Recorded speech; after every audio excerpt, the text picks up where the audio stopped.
ಕಾಲ್ಗೂ bandage ಹಾಕಿದ್ರೆ ಚೆನ್ನಾಗಿರ್ತಿತ್ತು. ಅವಾಗ ರೋಬೋ ತರ ನಡೀತಿದ್ರು ನನ್ ಗಂಡ. ಇವನ್ ಪರಿಸ್ಥಿತಿ ನೋಡಿ ನೀನ್ ಹೆಂಗ್ ನಗು ಹೇಗ್ ಬರ್ತಾ ಇದೆಯಮ್ಮ? ಹಾಸಿನಿಗೆ ಅದ್ ಅಭ್ಯಾಸ ಆಗೋಗಿದೆ. ಉಲ್ಲಾಸದಿಂದ ಉತ್ಸಾಹದಿಂದ ಇರ್ಬೇಕಲ್ವಾ ಅತ್ತೆ? ಹಾಗಾದ್ರೆ ನನ್ಗ್ಯಾಕಕ್ಕ ನನ್ ಗಂಡನ್ ಮುಖ ನೋಡಿದ್ರೆ ಖುಷಿ ಆಗದೆ ಇರಿಟೇಷನ್ ಆಗತ್ತೆ? ಹಾಸಿನಿ ಅದ್ಕೆ ಆರೋಗ್ಯವಾಗಿರೋದ್ರಿಂದ ಹ್ಯಾಪಿ ಆಗಿದ್ದಾರೆ. ನನ್ಗೇನಾಗಿದೆ? ಚೆನ್ನಾಗೇ ಇದೀನಿ, ಟೈಮಿಗೆ ಸರಿಯಾಗಿ ತಿಂತೀನಿ. ಆರೋಗ್ಯ ತಿನ್ನೋದ್ರ ಮೇಲೆಲ್ಲ ಬರಲ್ಲ ಕಣೆ, ನಿನ್ ಯೋಚನೆಗಳ ಮೇಲೆ ಡಿಪೆಂಡ್ ಆಗಿರುತ್ತೆ. ಪೋಸ್ಟಾ?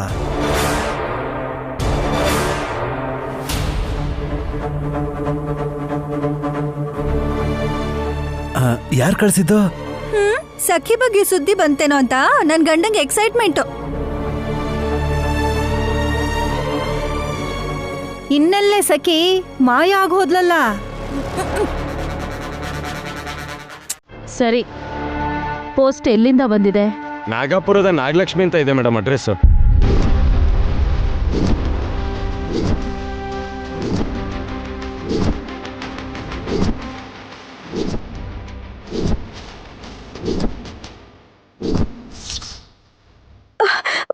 ಮತ್ತೆ ಏನಾಗುತ್ತೋ ಏನೋ.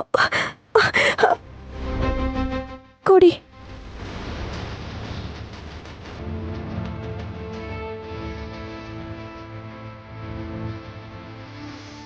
ಏನ್ ನಡೆಯುತ್ತೆ ಅಂತ ನಿಂಗ್ ಮೊದ್ಲೇ ಗೊತ್ತಾದ್ರೂ ಕೂಡ ಪೋಸ್ಟ್ ಬಂದಿದ್ದಕ್ಕೆ ಯಾಕೆ ಭಯ ಪಡ್ತೀಯ ಅಕ್ಕ ನೀನು? ನಾನ್ ತಿಳ್ಕೊಳಕ್ ಆಗ್ತಿರೋ ವಿಷಯ ಇದ್ರಲ್ಲಿರುತ್ತೆ ಸುಮನ.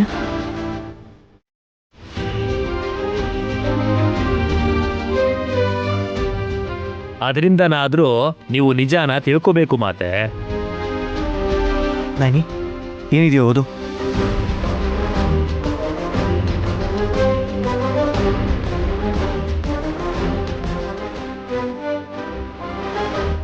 ಗಾಯತ್ರಿ ಅಮ್ಮೋರ್ ಬರ್ದಿರೋ 1999 ಡೈರಿಯಿಂದ ಇನ್ನೊಂದು ಪೇಪರ್ ಬಂದಿದೆ ಯಜಮಾನ್ರೆ.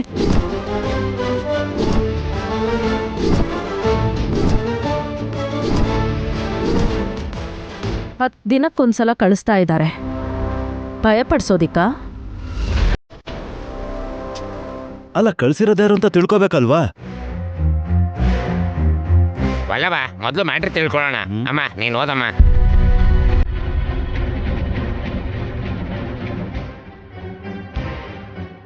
ಅಮ್ಮವ್ರು ಬಂದಿದ್ರು, ಅದನ್ನು ತಿಳ್ಕೊಳಕ್ಕಾಗದೆ ಏನಾಯಿತು ಅಂತ ನಾನು ಗಾಬರಿ ಆದೆ. ಅಪಚಾರ ಮಾಡಿದ್ದೀನೇನೋ ಅಂತ ಬೇಜಾರಾಯಿತು.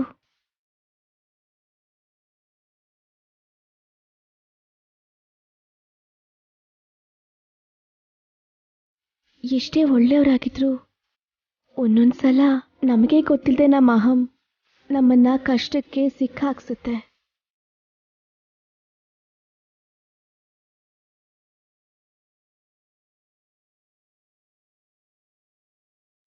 ದೊಡ್ಡಮ್ಮ ಅಮ್ಮವ್ರು ಬಂದಿದ್ರು ಅಂತ ಬರ್ದಿದ್ರು ಅಂದ್ರೆ ವಿಶಾಲಾಕ್ಷಿ ಅಮ್ಮನವ್ರನ್ನ ನೋಡೋ ಅಂತ ಭಾಗ್ಯ ಏನಾದ್ರೂ ಸಿಕ್ಕಿತ್ತಾ?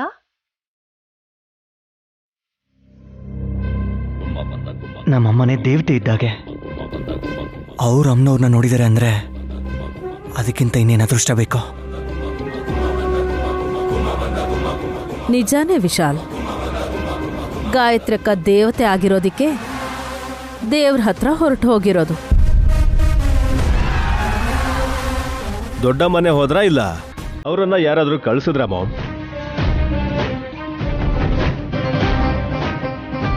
ಲೇ, ನೀನೇನೋ ಬುದ್ಧಿವಂತರ ಮಾತಾಡ್ಕೊಂಡು ನಮ್ಮ ಮಾಮ್ನ ಸಿಕ್ಕಾಕ್ಸಕ್ ನೋಡ್ಬೇಡ. ವಿಕ್ರಾಂತ, ಸ್ವಲ್ಪ ಸಮಾಧಾನವಾಗಿ ನಿಧಾನಕ್ಕೆ ಯೋಚನೆ ಮಾಡಿ. ದೊಡ್ಡಕ್ಕ ಬರ್ದಿದ್ದಾಳೆ ಅಂದ್ರೆ ಅದರಲ್ಲಿ ಒಳ ಅರ್ಥ ಇದ್ದೇ ಇರತ್ತೆ.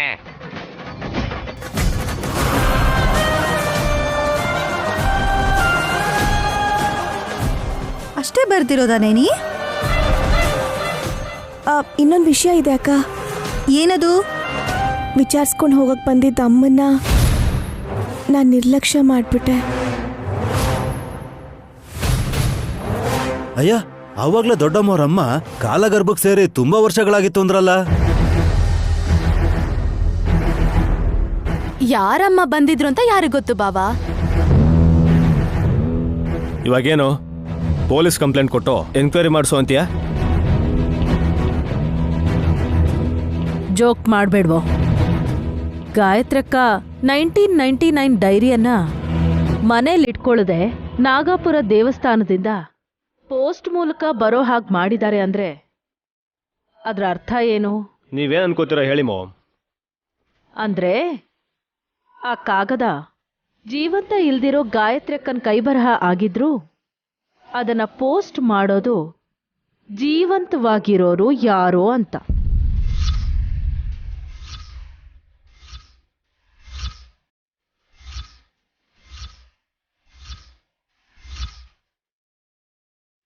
ಮಾತೆ ಹೇಳಿದ್ದು ನಿಜ.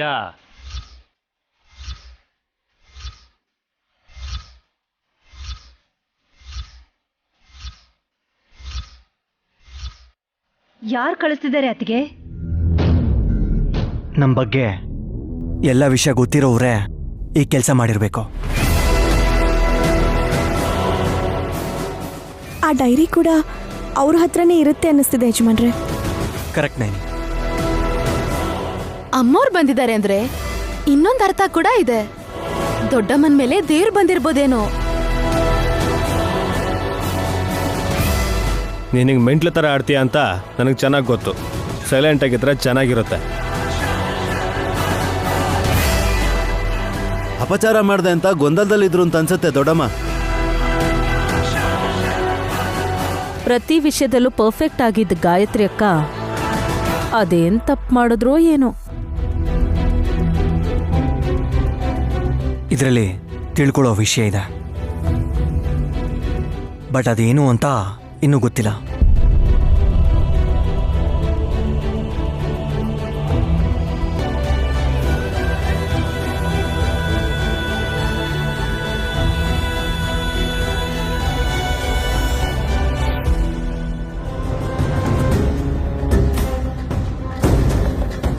ಆತರ ಪಟ್ಬಿಟ್ಟೆ ಲಲಿತಾದೇವಿ.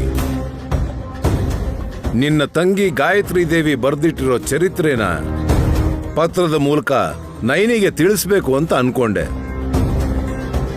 ನಿಜಾನ್ನ ಪರೋಕ್ಷವಾಗಿ ಹೇಳೋದೇ ಒಳ್ಳೇದು, ಆದರೆ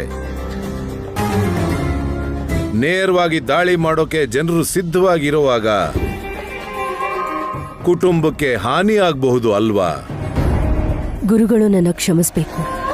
ನಿಜವಾಗ್ಲೂ ನನ್ನ ತಂಗಿನೇ ಅವಳು ಹೊಟ್ಟೆಲಿ ಹುಟ್ಟಿದಾಳೆ ಅನ್ನೋ ವಿಷಯ ಗೊತ್ತಾದ್ಮೇಲೂ ಕೂಡ ನೈನಿಗೆ ಹೇಳ್ದೆ ಆ ವಿಷಯನ ಮುಚ್ಚಿಟ್ಟ. ಆದ್ರೆ ಹೆತ್ತ ತಾಯಿಯಾಗಿ ಮಗುನ್ ಕಳ್ಕೊಂಡಿರೋ ಕಾರಣಕ್ಕೆ ಮನ್ಸಲ್ಲಿ ಅದೆಷ್ಟು ನೋವನ್ನ ಅನುಭವಿಸಿರ್ಬಾರ್ದವಳು. ವಿಷಯ ನೇರವಾಗಿ ಹೇಳಕ್ಕಾಗ್ದಿದ್ರು ನಾನು ಅವಳು ಕಳಿಸ್ತಿರೋ ಡೈರಿ ಪುಟ್ಟದಿಂದಾದ್ರೂ ನೈನಿ ಕಂಡುಹಿಡಿತಾಳೆ ಅಂತ ಅನ್ಕೊಂಡೆ. 9 ತಿಂಗಳು ಹಸುಗೂಸಾಗಿರೋ ನಿನ್ನ ತಂಗಿ ಗಾಯತ್ರಿ ದೇವಿನ ನೀನ್ ನೋಡ್ದಾಗ ನಿನಗೆ ಏನನ್ನಿಸ್ತು? ಆದಷ್ಟು ಬೇಗ ಅವಳು ದೊಡ್ಡವಳಾಗಿ ಮೊದಲನೇ ಹೆಜ್ಜೆ ತಿಲೋತ್ತಮ ತಲೆ ಮೇಲೆ, 2ನೇ ಹೆಜ್ಜೆ ನಮ್ಮ ವಂಶದ ಅಭಿವೃದ್ಧಿ ಹಾದಿ ಮೇಲೆ ಇಡಬೇಕು ಅನ್ನಿಸ್ತು ಗುರುಗಳೇ. ಅದು ನಿನ್ನ ಆಸೆ. ಅದು ನೆರವೇರಬೇಕು ಅಂದ್ರೆ ಕಷ್ಟವಾಗಿರೋ ಈ ದಿನಗಳು ಕಳಿಬೇಕು. ಅಲ್ಲಿಯವರೆಗೂ ತಿಲೋತ್ತಮನಿಗೆ ಶತ್ರು ಆಗಿರೋ ನಿನ್ನ ತಂಗಿ ಮನೆಯಲ್ಲೇ ಇದ್ದಾಳೆ ಅನ್ನೋ ವಿಷಯ ಗೊತ್ತಾಗಬಾರ್ದು ಅಂತ ಎಚ್ಚರ ವಹಿಸ್ಬೇಕು. ನನ್ನನ್ನು ಹೀಗೆ ಕಟ್ಟಾಕೋದು ನಿಮಗೆ ಸರಿ ಅನ್ನಿಸ್ತಿದ್ಯಾ ಗುರುಗಳೇ? ಗಾಯತ್ರಿನ ಅನ್ಯಾಯವಾಗಿ ಕೊಂದ ಆ ರಾಕ್ಷಸಿನ ಅವಳ ರಕ್ತದಲ್ಲೇ ಮುಳುಗ್ಸೋಕೆ ನನಗೊಂದು ನಿಮಿಷನೂ ಬೇಡ.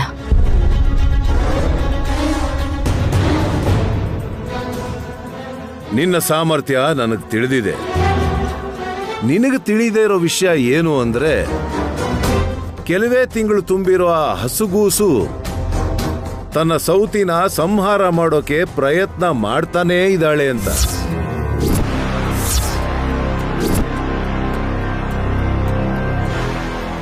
ಚಿಕ್ಕ ಹುಡುಗಿ ಅವಳು, ಇನ್ನೂ ಅವಳಗ್ ಸರಿಗ್ ನಡೆಯೋಕ್ಕೂ ಬರಲ್ವಲ್ಲ.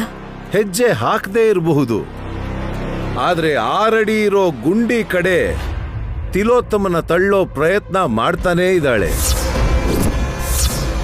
ವಿಶಾಲಾಕ್ಷಮ್ಮನವರ ಭಕ್ತಾದಿಗಳಿಗೆ ಅಸಾಧ್ಯ ಅನ್ನೋದು ಯಾವುದೂ ಇರಲ್ಲ. ಅದು ಸತ್ಯ ಗುರುಗಳೇ. ಗಾಯತ್ರಿ ಏನ್ ಮಾಡ್ತಾಳೆ ಅಂತ ಯಾರಿಗೂ ಹೇಳಲ್ಲ, ಆದ್ರೆ ಮಾಡ್ ತೋರಿಸ್ತಾಳೆ. ಕೆಲವೇ ತಿಂಗಳಾಗಿರೋ ಆ ಹಸುಗೂಸ್ನಿಂದ ತಿಲೋತ್ತಮನ ಪ್ರಾಣ ಹೋಗಿದೆ ಅಂತ ಹೇಳಿದ್ರೆ ಯಾರು ನಂಬೋದಿಲ್ಲ, ಶಿಕ್ಷೆನೂ ಆಗೋದಿಲ್ಲ. ಅವಳ ಉದ್ದೇಶನೇ ಅದು. ಅರ್ಥ ಆಯ್ತು ಗುರುಗಳೇ. ನಮ್ ಯಾರಿಗೂ ಕಾನೂನಿನ ಸಮಸ್ಯೆ ಆಗದೆ ಇರೋ ಹಾಗೆ ತಿಲೋತ್ತಮನ ಬಲಿ ತಗೊಳಕ್ಕೆ ಗಾಯತ್ರಿ ಏನೇನ್ ಮಾಡ್ಬೇಕು ಅದನ್ನ ಮಾಡ್ತಿದ್ದಾಳೆ.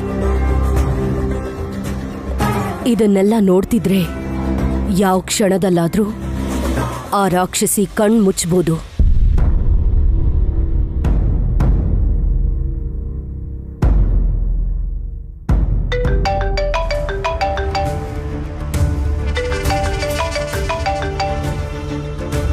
ದೊಡ್ಡಮ್ಮೋರೆ. ನೈನಿ, ನಿನ್ ಪಕ್ಕದಲ್ಲಿ ಯಾರಾದ್ರೂ ಇದ್ದಾರಾ? ಇಲ್ಲ ಅಮ್ಮೋರೆ. ಈ ವಿಷಯನ ನಿನ್ ವಿಶಾಲ್ಗೂ ಕೂಡ ಹೇಳ್ಬಾರ್ದು. ಸರಿ ಅಮ್ಮೋರೆ, ಹೇಳಿ.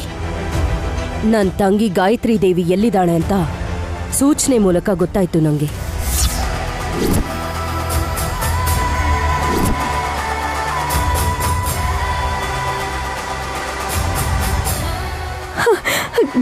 ನಿಜಾನ ಅಮ್ಮೋರೆ? ನನ್ನ ಮಗಳಿರೋ ಜಾಗ ಗೊತ್ತಾಯ್ತಾ? ಎಲ್ಲಿದ್ದಾಳಂತೆ, ಹೇಗಿದ್ದಾಳಂತೆ? ಆತ್ರ ಪಡಬೇಡ ನೈನಿ, ಕಂಪ್ಲೀಟ್ ಡೀಟೇಲ್ಸ್ ಗೊತ್ತಿಲ್ಲ. ನಾನು ಹೋಗಿದ್ ಪುಣ್ಯಕ್ಷೇತ್ರದಲ್ಲಿದ್ದ ಸ್ವಾಮೀಜಿ ಒಬ್ರನ್ನ ಕೇಳ್ದೆ. ಏನ್ ಹೇಳಿದ್ರಮ್ಮ? ಹಸ್ಗೂಸಾಗಿರೋ ಗಾಯತ್ರಿನ ಹೆತ್ತ ತಾಯಿಯಾಗಿರೋ ನೀನೂ ಕಂಡುಹಿಡಿಯಕ್ಕಾಗಲ್ಲ ಅಂದ್ರು. ಅದೇ ನಮ್ಮೋರೆ, 100 ಕರುಗಳಿದ್ರು ಕೂಡ ತನ್ನ ಮಗು ಯಾರು ಅಂತ ತಾಯಿ ಹಸು ಗೊತ್ತಾಗುತ್ತಂತೆ. ಕರಳು ಬಳ್ಳಿಗೆ ಗುರುತುಗಳು, ಹೋಲಿಕೆಗಳು ಬೇಕಿಲ್ವಂತೆ. ಸ್ಪರ್ಶದಲ್ಲೇ ನಾನು ಅದನ್ನ ತಿಳ್ಕೋಬಹುದು. ಹಾಲ್ ಕುಡ್ಸಿ ಬೆಳೆಸಿರೋ ನೀನೆ ಗಾಯತ್ರಿನ ಜೋಗಯ್ಯ ಶಾಸ್ತ್ರಿ ಅವ್ರ ಮೊಮ್ಮಗಳು ಅನ್ಕೊಂಡಿದ್ಯಾ ನೈನಿ? ಅಮ್ಮೋರೆ, ಗಾಯತ್ರಿ ಅಮ್ಮೋರು ಎಲ್ಲಿದ್ದಾರೆ ಅಂತ ಹೇಳಿ. ಎಷ್ಟು ಕಷ್ಟ ಆದ್ರೂ ಪರವಾಗಿಲ್ಲ, ನಾನು ಹೋಗಿ ಕರ್ಕೊಂಬರ್ತೀನಿ. ಯಜಮಾನ್ರು ಕೂಡ ನಾ ಹೇಳಲ್ಲ. ನನ್ನ ಮಗಳು ನನ್ನ ಮಗಳು ಸೇರಿದ್ಮೇಲೆ ನೀವ್ ಹೇಳು ಅಂದ್ರೆ ಮಾತ್ರ ನಾ ಹೇಳ್ತೀನಿ. ಅಮ್ಮನವರೇ ಬಂದು ನಿನಗ್ ಪರೀಕ್ಷೆ ಕೊಡ್ತಾರಂತೆ ನೈನಿ, ಆಗ ನೀನು ಕಂಡುಹಿಡಿಬೇಕು. ಅಮ್ಮನವರು ನನಗ್ ಪರೀಕ್ಷೆ ಕೊಡ್ತಾರ? ನನ್ ಗೆದ್ರೆ ನನ್ನ ಮಗಳನ್ನ ನನ್ನ ಮಡ್ಲಿಗೆ ಅವಳೇ ಸೇರಿಸ್ತಾಳ? ಒಂದ್ ವೇಳೆ ಸೋತ್ ಹೋದ್ರೆ? ತಾಯಿಗ್ ಸೋಲ್ ಅನ್ನೋದಿರಲ್ಲ ನೈನಿ, ಕೇವಲ ಕಷ್ಟ ಅನ್ನೋದು ಮಾತ್ರ ಇರುತ್ತೆ. ಈ ಕಷ್ಟದ ಪರಿಸ್ಥಿತಿನ ದಾಟ್ಬಿಟ್ರೆ ಎಲ್ಲ ಸರಿ ಹೋಗುತ್ತೆ ಅಂದ್ರು. ಸರಿ ಅಮ್ಮೋರೆ, ಎಂತ ಪರೀಕ್ಷೆ ಆದ್ರೂ ಸರಿ, ನಾನು ಅದನ್ನ ಎದುರಿಸಕ್ಕೆ ಸಿದ್ಧವಾಗಿದ್ದೀನಿ. ಗಾಯತ್ರಿ ಅಮ್ಮೋರ್ನ ನನ್ನ ಮಡ್ಲಲ್ಲಿ ಕರ್ಕೊಂಡು ಇಡೀ ಪ್ರಪಂಚನೇ ನಮ್ಮ ನೋಡೋ ಹಾಗೆ ಮಾಡ್ತೀನಿ. ಇದು ನಿಜ, ನಡೆಯೋದು ಇದೆ ಅಮ್ಮೋರೆ. ಆಯ್ತು ನೈನಿ, ಇಡ್ತೀನಿ.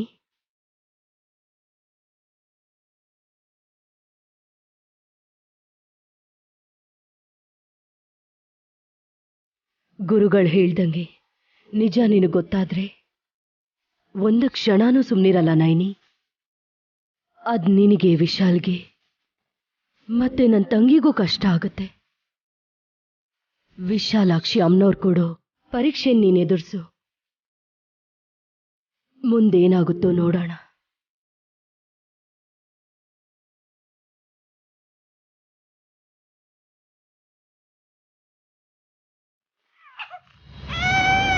ಏ ನೈನಿ, ಮಗು ಅಳ್ತಾ ಇದೆ ನೋಡು.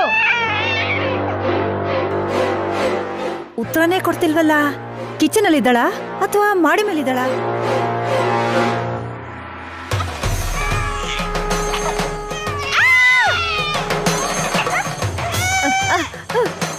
ನೈನಿ, ಹಾಸಿನಿ, ಯಾರಿದ್ದೀರಾ? ಬೇಗ ಬನ್ನಿ. ಹಾಸಿನಿ, ಸುಮನ, ಬೇಗ ಬನ್ನಿ, ಬೇಗ ಬನ್ನಿ. ಅಯ್ಯೋ, ಏನಾಯ್ತು? ಯಾಕೆ ಅಷ್ಟೊಂದು ಜೋರ ಕೂತ್ಕೊಂಡ್ರಲ್ಲ? ಏನಾಯ್ತು?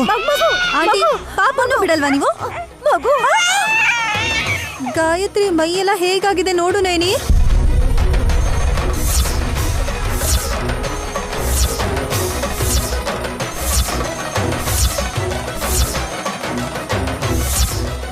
ಅಯ್ಯೋ ಪಾಪ.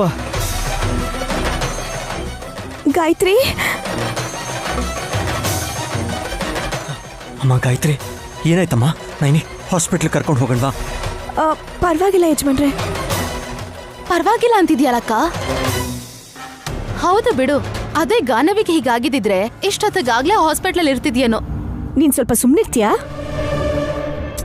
ನಯನಿ ಅಂತದ್ದೇನಂದ್ಲವಳೀಗ? ಅವರು ಇವರು ಅಂತ ಕೇವಲವಾಗಿ ಮಾತಾಡಿದ್ರೆ ನಂಗೆ ಇಷ್ಟ ಆಗಲ್ಲ ಅತ್ತೆ. ಗೊತ್ತಿಲ್ದಿರೋ ರೋಗ ಯಾವ್ದಾರು ಬಂದ್ಸತ್ರೆ?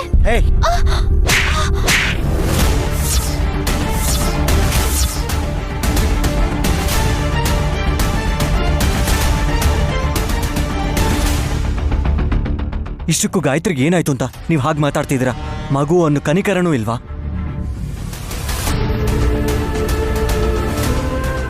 ಒಂದ್ ನಿಮಿಷ ಯಜಮಾನ್ರೆ, ದಯವಿಟ್ಟು ಎಲ್ರೂ ಶಾಂತವಾಗಿರಿ. ಎಲ್ರಿಗೂ ಅರ್ಥ ಆಗೋ ಹಾಗೆ ನಾ ಹೇಳ್ತೀನಿ.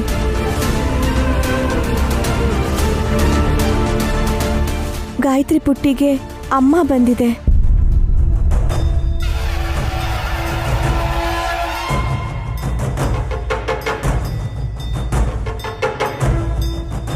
ಅಂಬಾ ಶಿವಶಂಭೋ. ನೀನ್ ಸುಮ್ನಿರಯ್ಯ, ನೀನೊಬ್ಬ ಮಧ್ಯದಲ್ಲಿ ನೈನಿಂಗ್ ಮಾತಾಡಕ್ ಬಿಡು. ಅಮ್ಮ ಬಂದಿದ್ದನ್ನ ಸ್ವಾಗತ ಮಾಡ್ತಾ ಇದ್ದೀನಿ ಮಾತೆ. ನೈನಿ, ಅಮ್ಮನವ್ರು ಬರೋದು ಅಂದ್ರೆ ಚಿಕನ್ ಪಾಕ್ಸ್ ಅಂತಾರಲ್ಲ ಅಕ್ಕ. ಓ, ಅರ್ಥ ಆಯ್ತು. ಚಿಕ್ಕ ಮಗು ಆಗಿರೋದ್ರಿಂದ ಆದಿಪರಾಶಕ್ತಿ ತೀವ್ರತೆನ ತಡ್ಕೊಳ್ಳೋದು ಕಷ್ಟ ಹಾಕಿರೋದ್ರಿಂದ ಪಾಪ ಅಳ್ತಿದ್ದಾಳೆ. ಹೌದಕ್ಕ, ವಿಶಾಲಾಕ್ಷಿ ಅಮ್ಮನವರೇ ದಯ ತೋರಿಸ್ಬೇಕು. ನೈನಿ, ಹಾಗಾದ್ರೆ ನಾವು ಹಾಸ್ಪಿಟ್ಲಿಗೆ ಹೋಗೋ ಅವಶ್ಯಕತೆ ಇಲ್ಲ ಅಂತ ಅಂತೀಯಾ? ಅಮ್ಮನವ್ರನ್ನ ನಂಬಿದೀವಿ. ಶಾಸ್ತ್ರದ ಪ್ರಕಾರ ಏನೇನ್ ಮಾಡ್ಬೇಕು ಅದನ್ನೆಲ್ಲ ಮಾಡೋಣ ಯಜಮಾನ್ರೆ. ಈ ವಿಷಯನ ಮೊದ್ಲೇ ಹೇಳ್ಬೋದಿತ್ತಲ್ಲ ಅಕ್ಕ. ಬೇಕು ಅಂತ ಸುಮ್ನೆ ಇದ್ದು ನನ್ ಬಾಯ್ ಬಿಡೋ ತನಕ ವೇಟ್ ಮಾಡಿ ಇವ್ರು ನಂಗೆ ಹೊಡೆದ್ಮೇಲೆ ಗೊತ್ತು ಅಂತ ಹೇಳ್ತೀಯಾ? ಸುಮ್ನೆ ಯಾರು ಹೊಡೆಯಲ್ಲಮ್ಮ. ದುಡ್ಡು ಕೊಡ್ತಾರ ಹೇಳಿ ಚಿಕ್ಕಪ್ಪ? ನೀನ್ ಜೋಕ್ ಮಾಡ್ಬೇಡ್ವೆ. ಒದೆ ತಿಂತೆ ಅಂದ್ರೆ ಹೇಳು, 10,000 ಕೊಡ್ತೀನಿ. ಹಾ, ನಿಜವಾಗ್ಲೂ ಕೊಡ್ತೀರಾ? ಏಯ್ ಸುಮ್ನಿರು, ಯಾವಾಗ ನೋಡಿದ್ರು ಕಿತ್ತಾಡ್ತೀರಾ. ಇದನ್ನೆಲ್ಲ ಪಕ್ಕಕ್ಕಿಡಿ. ನೀವು ಗಮನಿಸಿದ್ರೋ ಇಲ್ವೋ, ಪೋಸ್ಟಲ್ ಬಂದಿರೋ ಡೈರಿ ಪೇಜಲ್ಲಿ ಏನ್ ಬರ್ದಿದ್ಯೋ ಅದೇ ಇಲ್ಲಿ ನಡೆದಿರೋದು.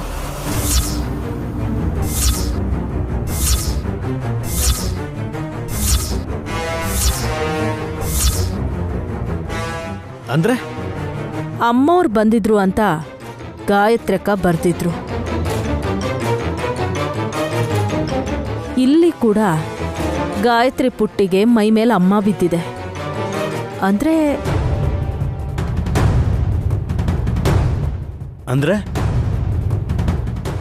ಅಂದ್ರೆ ಏನು ಅಂತ ನಾನು ಎಕ್ಸ್ಪ್ಲೇನ್ ಮಾಡ್ತೀನತ್ತೆ. ದೊಡ್ಡತ್ತೆ ಹೆಸರು ಇಟ್ಕೊಂಡಿರೋ ಈ ಗಾಯತ್ರಿ ಪುಟ್ಟಿ ಮೇಲೆ ಅಮ್ಮನವ್ರು ಬಂದಿದಾರತ್ತೆ.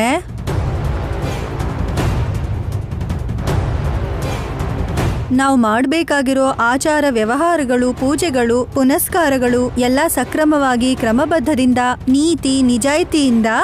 ಅರ್ಥ ಆಯ್ತು ಬಿಡೆ, ನೀನ್ ಇಷ್ಟು ಉದ್ದು ಕೇಳೋ ಅಂತ ಅಗತ್ಯ ಇಲ್ಲ.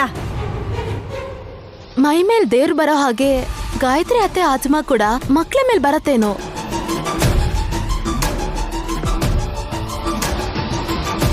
ಈ ತಲೆ ಹರಟನೆ ಬೇಡ ಅಂತ ಅನ್ನೋದು. ತಪ್ಪೋ ಒಪ್ಪೋ, ಅಪ್ಪಿ ತಪ್ಪಿನೋ ಗ್ರಹಚಾರದಿಂದನೋ ಎಲ್ಲರೂ ಸರಿಯಾಗೇ ಹೇಳ್ತಿದ್ದೀರಾ. ಆದ್ರೆ ಸರಿ ಯಾವುದು ತಪ್ಪು ಅಂತ ಯಾರು ಗಮನಿಸ್ತಾನೆ ಇಲ್ಲ ಇಲ್ಲಿ.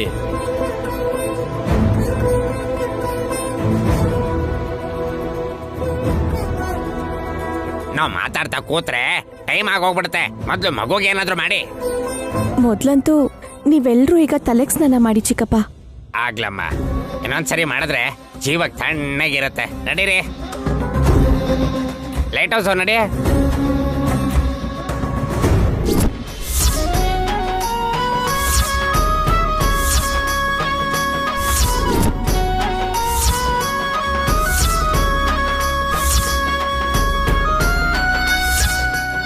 ಹಾಸ್ ನಿಂತ್ಕೋ.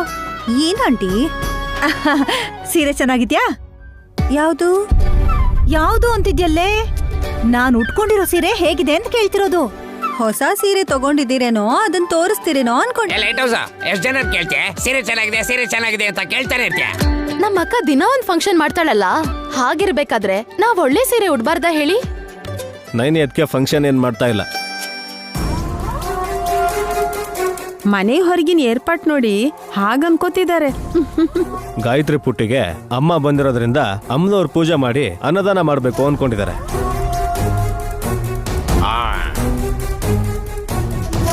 ಅಂದ್ರೆ ಏನು?